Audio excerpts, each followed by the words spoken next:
Verá Brasil, tudo bem com vocês? Espero que esteja tudo muito ótimo. Esse é o projeto Um Conto por Dia. Nós estamos lendo o livro Antes do Baile Verde, da Lídia Fagundes Telles. Como que funciona esse projeto? Na primeira parte do vídeo, eu leio o conto na íntegra e na segunda parte a gente discute um pouquinho a leitura, as minhas impressões, enfim, é um bate-papo bastante breve, mas ele continua nos comentários de vocês. Vocês podem complementar com as percepções de vocês, sempre é muito bem-vindo. Eu fico muito feliz quando vocês participam dessa conversa. Aqui no box de descrição vai ter uma playlist com todos os contos que nós já lemos até agora deste livro aqui, mas se você quiser também tem uma playlist de um conto por dia do livro Ave a Cruzes do Corpo, da Clarice Lispector. O conto de hoje chama-se O Jardim Selvagem.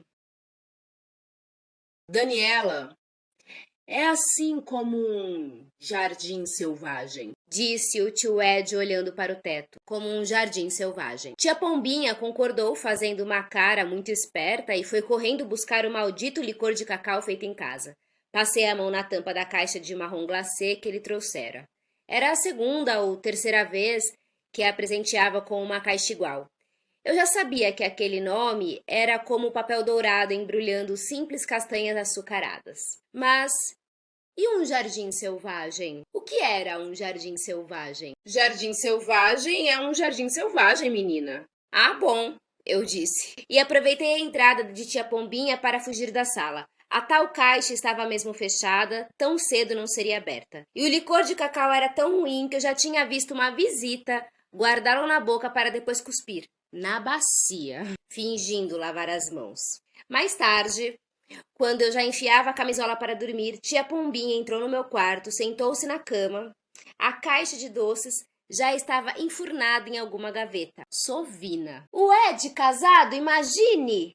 Até parece mentira. O meu querido Ed casado há mais de uma semana. Mas por que não me avisou, Cristo Rei? Como é que ele se casa assim, sem participar? Que loucura! De certo não quis dar festa. Mas não seria preciso festa? Eu só gostaria de saber, choramingou fazendo bico. Ainda na noite passada ele me apareceu no sonho. Apareceu? Perguntei, metendo-me na cama. Os sonhos de tia Pombinha eram todos horríveis. Estava para chegar o dia em que viria anunciar que sonhara com alguma coisa que prestasse. Não me lembro bem como foi. Ele logo sumiu no meio de outras pessoas, mas o que me deixou nervosa foi ter sonhado com dentes nessa mesma noite. Você sabe, não é nada bom sonhar com dentes. Tratar deles é pior ainda. Sorriu sem vontade, ficou toda sentimental quando resolveu me cobrir até o pescoço. Você agora me lembrou o Ed menino. Fui a mãezinha dele quando nossa mãe morreu. E agora se casa assim de repente, sem convidar a família? Como se tivesse vergonha da gente? Mas não é mesmo esquisito? E essa moça, Cristo Rei? Ninguém sabe quem é ela. Tio Ed deve saber, ora. Acho que ela se impressionou com minha resposta porque sossegou um pouco.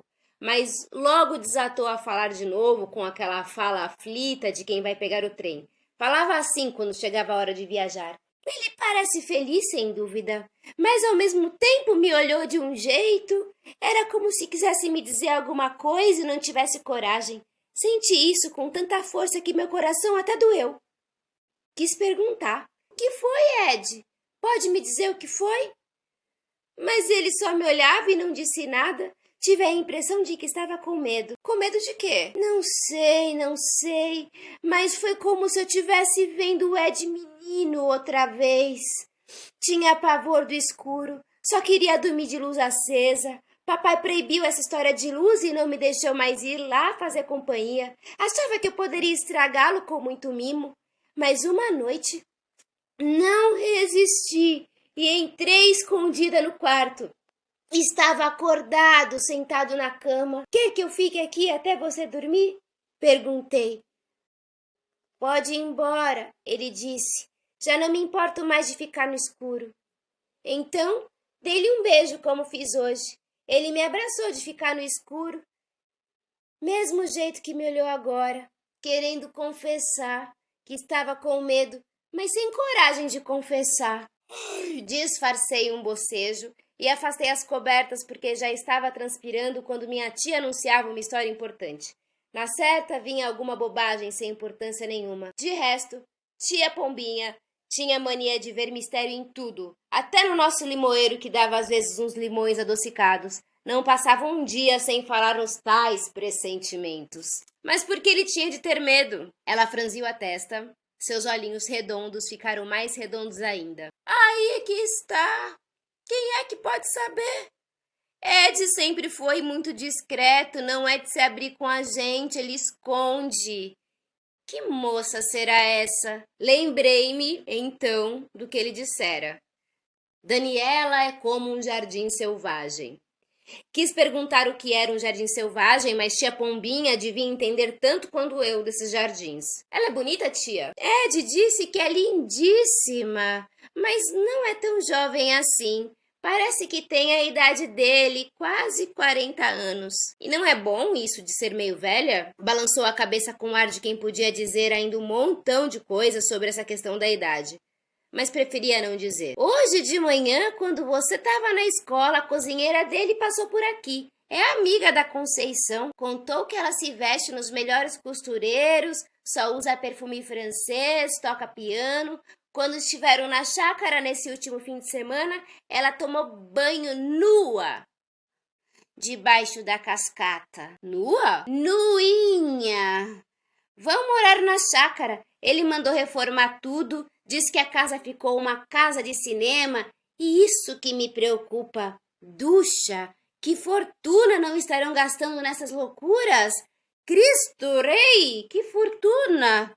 Onde é que ele foi encontrar essa moça? Mas ele não é rico? Aí é que está. Ed não é tão rico quanto ele pensa.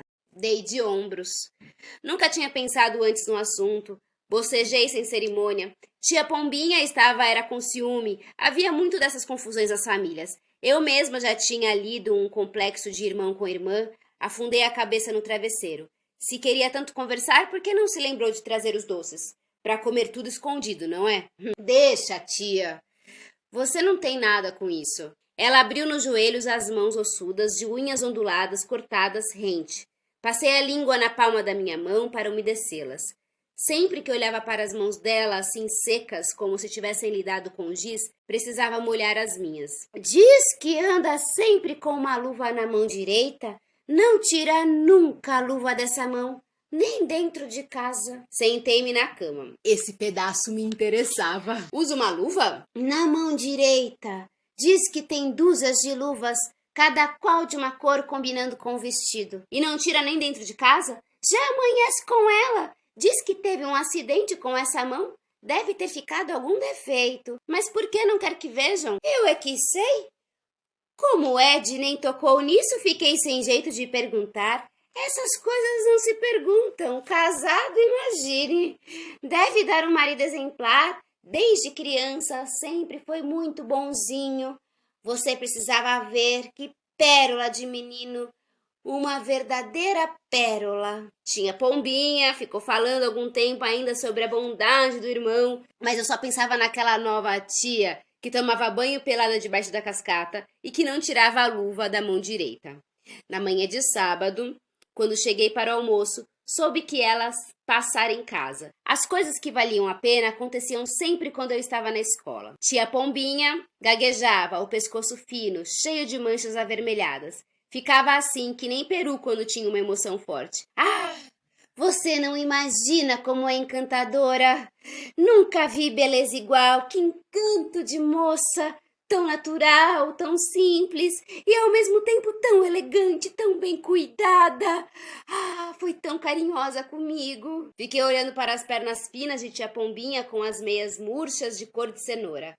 Bom, então tudo tinha mudado. Quer dizer que a senhora gostou dela? Muito! Fiquei mesmo cativada e trouxe presentes, venha ver, disse-me puxando pelo braço. 3 cortes de seda finíssima para mim e para você uma boneca francesa.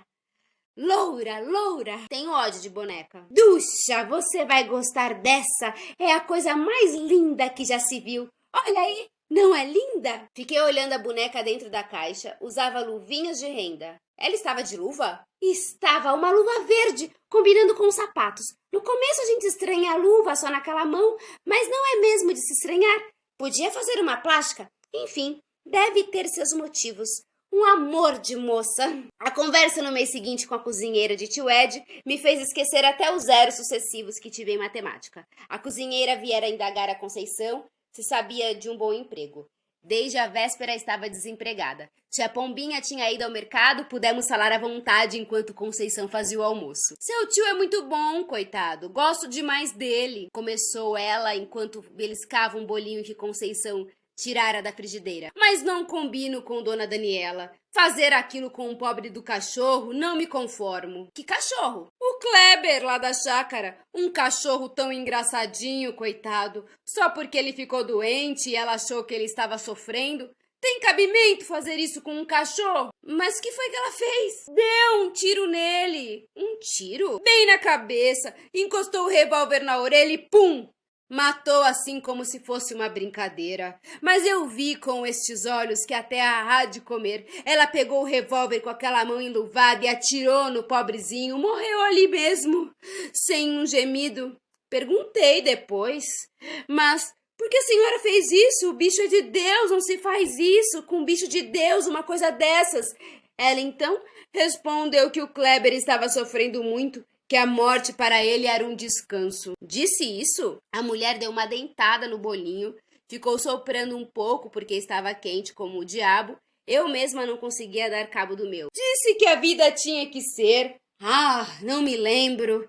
Mas falou em música, que tudo tinha que ser como uma música, foi isso. A doença sem remédio era o desafino. O melhor era acabar com o instrumento para não tocar mais desafinado. Até que foi muito educada comigo, viu que eu estava nervosa e quis me explicar tudo direitinho, mas podia ficar me explicando até gastar todo o cuspe que eu não ia entender.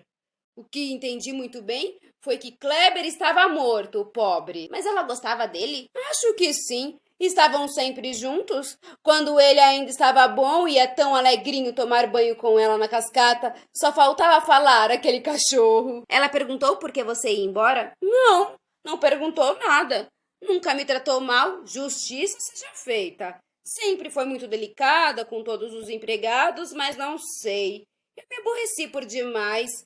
Isso de matar o Kleber e montarem pelo como monta, feito índio, e tomar banho sem roupa. Uma noite a mesa do jantar virou inteira. O doutor disse que foi ele que esbarrou no pé da mesa para não cair, agarrou a toalha e veio tudo pro chão. Mas ninguém me tira da cabeça que quem virou a mesa foi ela. Por quê? Porque fez isso? Quando fica brava, a gente tem uma vontade até de entrar num buraco. O olho dela, o azul, muda de cor. Não tira a luva nunca? Capaz! Acho que nem o doutor viu aquela mão. Já amanhece de luvinha. Até na cascata usa uma luva de borracha. Conceição veio interromper a conversa para mostrar à amiga uma bolsa que tinha comprado. Ficaram as duas cochichando sobre os homens. Quando tia Pombinha chegou, a mulher já estava se despedindo, o que foi uma sorte. Não falei com ninguém sobre essa história, mas levei o maior susto do mundo quando 2 meses depois, tia Daniela telefonou da chácara para avisar que tio Ed estava muito doente. Tia Pombinha começou a tremer. O pescoço ficou uma mancha só. Deve ser a úlcera que voltou. Meu querido Ed, Cristo Rei! Será que é mesmo grave? Ducha depressa! Vá buscar o calmante, 15 gotas num copo de água açucarada. Cristo Rei! A úlcera! Contei 50 e carreguei no açúcar para disfarçar o gosto. Antes de levar o copo, despejei ainda mais umas gotas. Assim que acordou, a hora do jantar, desandou nos telefonemas avisando a velharia da Irmandade que o menino estava doente. Tem sido dedicadíssima. Não sai de perto dele um só minuto. Falei também com o médico. Disse que nunca encontrou criatura tão eficiente. Tem sido uma enfermeira e tanto. É o que me deixa mais descansada. Meu querido menino. Quando Conceição veio me anunciar que ele tinha se matado com um tiro, assustei-me a beça. Mas aquele primeiro susto que levava quando me disseram que ele estava doente, fora um susto maior ainda. Eu chegava da escola quando Conceição veio correndo ao meu encontro. Seu tio Ed se matou hoje de manhã. Se matou com um tiro. Larguei a pasta. Um tiro no ouvido? Lá sei se foi no ouvido. Não me contaram mais nada. Dona Pombinha parecia louca, mal podia falar. Já seguiu com as irmãs pra chácara, foi um tamanho berreiro. Todas berravam ao mesmo tempo, um horror. Dessa vez, achei muito bom que eu estivesse na escola quando chegou a notícia. Conceição enxugou 2 lágrimas na barra do avental enquanto fritava batatas. Peguei uma batata que caíra da frigideira e afundei-a no sal. Estava quase crua. Mas por que ele fez isso, Conceição? Ninguém sabe. Não deixou carta, nada, ninguém sabe. Vai ver que foi por causa da doença, não é mesmo? Você também não acha que foi por causa da doença? Acho, concordei, enquanto esperava que caísse outra batata da frigideira. Pensava agora em tia Daniela metida no vestido preto e Juruva também preta. Como não podia deixar de ser. Amei esse conto. Eu anotei aqui, será uma bruxa essa Daniela? Uma assassina? Uma pessoa com algum distúrbio psicótico? Ou apenas são histórias inventadas, teorias da conspiração? Eu fiquei pensando muitas coisas sobre essa tia Daniela, que é uma figura que não aparece no conto, né? Então a gente só sabe dela através dos olhos de outras pessoas, porque a narradora do conto, que é a Ducha, realmente nem chegou a conhecer a Daniela, né? Só fica na imaginação dela. A gente nunca vai saber o que aconteceu com a Daniela, mas eu tenho algumas teorias. A primeira teoria é: primeiro, ela mata o cachorro. Depois, o marido morre. Eu já fiquei pensando assim, será que primeiro ela mata o cachorro e depois mata o marido porque ela tem alguma coisa nas mãos e de repente, pra curar essas mãos dela, que ninguém sabe o que tem nessa mão, defeituosa, machucada, queimada, sei lá, pra curar essas mãos, ela precisa fazer alguma espécie de bruxaria, sabe? Eu fiquei pensando sobre isso, se não poderia ser uma bruxaria, um pacto com o diabo, enfim. Eu acho muito interessante esse lugar, assim, dessa teoria de que essa Daniela é uma bruxona, assim, sabe? Uma pessoa que faz esses pactos, que faz essas coisas muito loucas. Enfim, eu fiquei pensando que essa Daniela poderia ser uma pessoa que tivesse essas coisas relacionadas a essas coisas mais do além, sobrenaturais, essas coisas mais místicas que me interessam muito. E eu acho que, inclusive, tem muito a ver com o universo da Lígia, né? Que tem essa coisa do mistério, né? Desses personagens que fazem coisas que a gente nem imagina. É muito mais interessante ela ter esse pacto com alguma coisa mais sobrenatural, né? Ter matado esses 2 personagens, né? O cachorro e o marido, para se curar dessa mão, sei lá, para fazer uma feitiçaria, do que simplesmente ela ser uma pessoa que tem um, um surto psicótico, né? Ou uma psicopatia, enfim. Eu acho muito mais interessante ser uma dessas coisas, né? Ou ela pode simplesmente, mas eu acho que não tem muito a ver com o universo da Lígia, ser uma assassina pura e simples. E a hipótese mais longínqua pra mim é que esse tio Ed tenha morrido, se suicidado mesmo, sabe? Eu acho que esse final é o mais sem graça. Eu acho que ele não se suicidou, eu acho que ele foi morto sim, sabe? Ela foi deixando ele doente, doente, doente, e aí ele morreu, e aí forjou lá a morte dele como se fosse suicídio. Eu acho que é mais interessante essa parte da feitiçaria, né? Enfim, eu achei esse conto muito, muito legal, porque ele vai para um lugar de um terror psicológico, dependendo de se fosse adaptado para um curta, né, para uma série, enfim, como que seria esse jardim selvagem, esse lugar, essa casa, esse sítio que eles vão morar, né? Porque ela é toda diferentona, ela usa essa luva, ela toma banho nua na cachoeira e choca as pessoas. Ela é uma pessoa diferente, livre simplesmente. Pode ser isso também, né? Ela pode simplesmente ser uma pessoa só mais livre que as outras e todo mundo fica comentando porque gostaria de ser como ela, né? Porque no fundo, as pessoas sempre querem ser livres e e assim como personagens como a Daniela, né, que são excêntricos, né, interessantes, instigantes. Enfim, eu achei muito, muito legal essa história aqui, esse suspense. Achei todos os personagens muito interessantes E a narradora é ótima porque ela também vai dando algumas pitadas que você não sabe se você pode confiar no que ela tá contando ou não. Porque ela também pode ter imaginado várias coisas daqui, né? Porque ela que é a narradora da história. Enfim, coisas de Lígia, mas isso que é o mais legal, porque a gente pode imaginar tantas possibilidades, né, dessa narrativa e de um conto tão curto que é fantástico. Bom, gente, é isso. Espero que vocês tenham gostado. Muito obrigada pela companhia até aqui. Espero vocês nos comentários e a gente se vê no próximo vídeo. Tchau!